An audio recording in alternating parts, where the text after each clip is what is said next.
We're going to get started in about 20 minutes with our first annual Bob Running's Xamis Dog Walk for St. Jude. We appreciate you coming out. Another one of our sponsors today, we couldn't have such a great turnout without them, is Coble Animal Hospital, and Dr. Miller is here from Coble Animal Hospital and the Sangamon Avenue Clinic as well. Good morning, man. Good morning. Thanks again for that sign on MacArthur. That was nice this morning driving by there. Very nice. We want to do everything we can to support St. Jude's, and I think this is an awesome idea to get our dogs out here, exercise, and raise money for a good cause.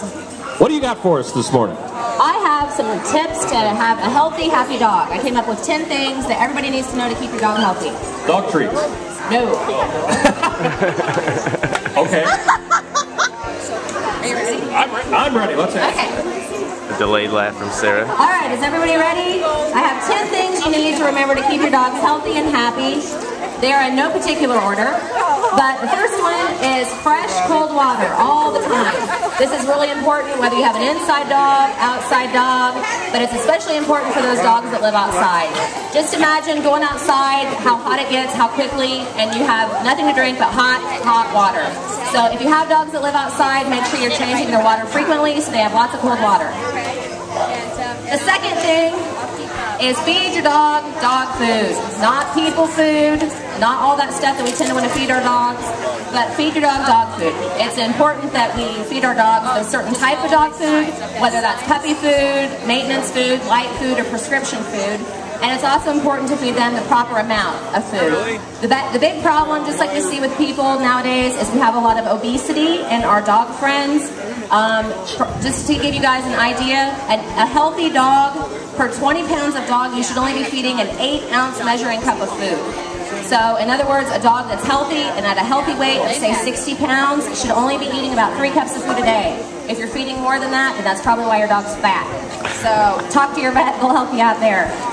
The other thing, when you feed your dog and you look at the back of the dog food bag and it tells you how much to feed, if your dog is overweight, you want to feed your dog based on what you want them to weigh, not what they weigh. So if you have a 100-pound dog and he needs to be 80, then you want to feed him for that 80 pounds. The most important thing I want to tell you is don't feed table food, okay? There's lots of reasons not to do it.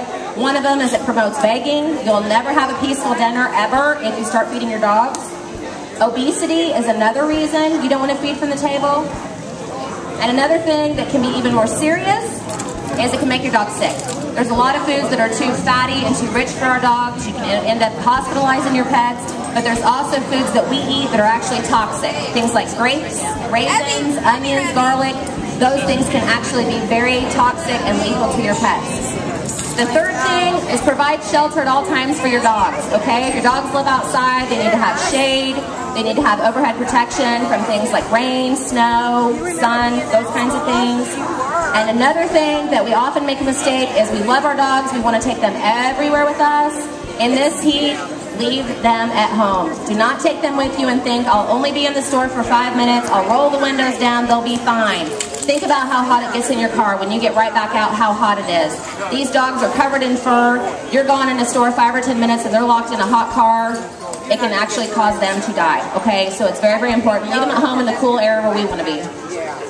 The fourth thing is to prevent vector-borne disease, fleas, ticks, heartworms, things like that.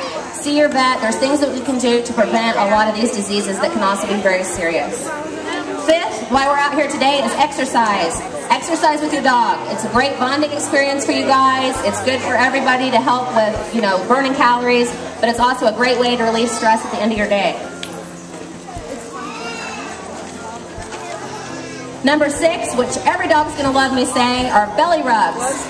Okay? When you are wanting to show affection to your dog, we oftentimes make the mistake of let's feed them, and we'll give them snacks, and we'll give them this, and we'll give them that. Nothing will make your dog happier than spending time with your dog, petting your dog, and giving him that belly rub. Number 7 is positive discipline. You heard from the dog training center. They have there's lots of different training centers around the area. Get out, learn how to positively discipline your dog. You and your dog will both benefit from it. You will both appreciate setting some boundaries, and you guys, it's a great bonding experience to go out and train together, okay? Number 8, spay or neuter your pet, okay? We hear that all the time from APL and all the different organizations around town. We know we want to do it because we want to reduce unwanted puppies, okay?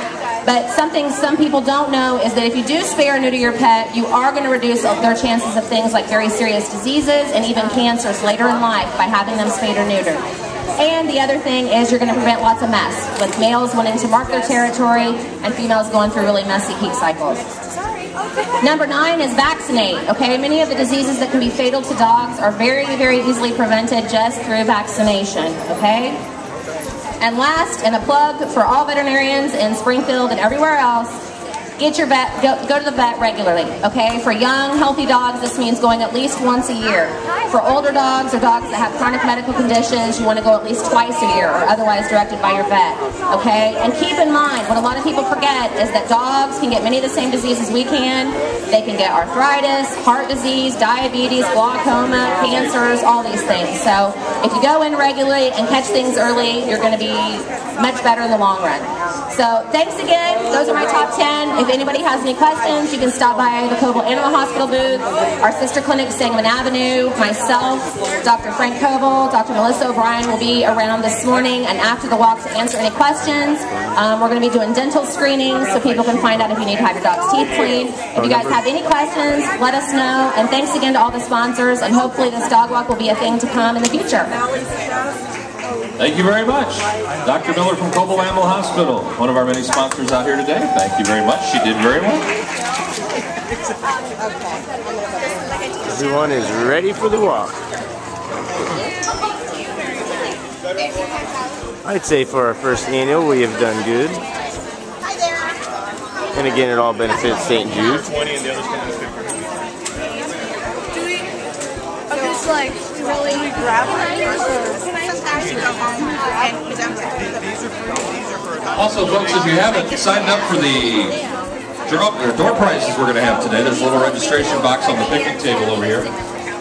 All of our sponsors have donated things. We also have some St. Jude items to give away, and we'll be drawing for those as soon as the walk is over this morning.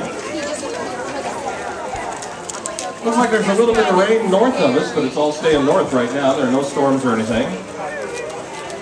So we're okay right now. Good thing the dog walk isn't in Peoria.